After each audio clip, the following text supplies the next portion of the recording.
Magandang umaga mga tol. Nandito ako sa Barangay Pakil.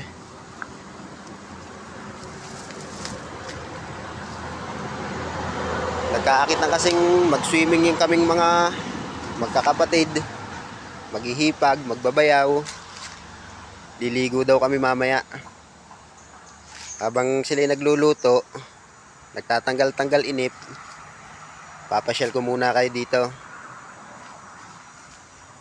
Nandito ako sa pispa nung alagaan ng aking hipag. Madaming isda to mga tol.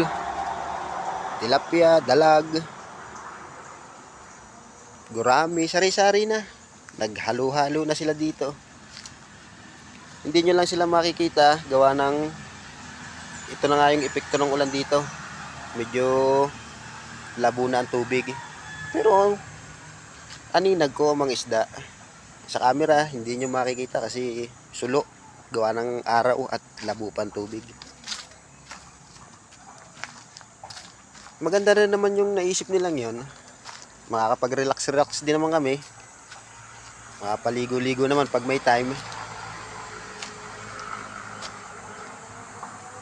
Dito mga tol, ang lalaki ng dalag dito. Mangilo.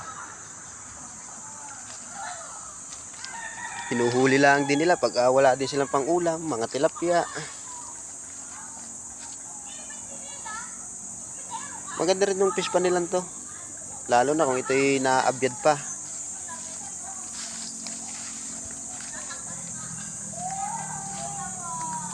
Habang ako'y nagtatanggal-tanggal ng inip, gala-gala muna tayo dito. Wala pa kasi akong mai-upload na video. Hindi pa ako makalabas ngayon.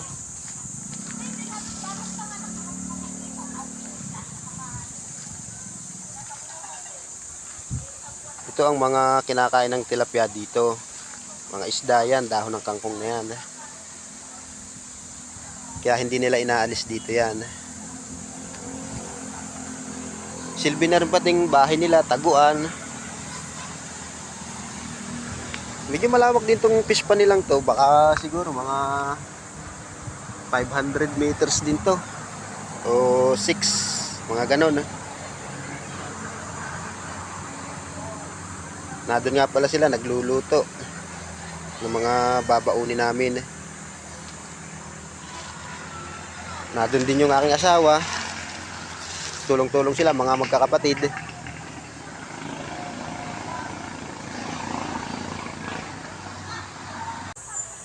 Pispan.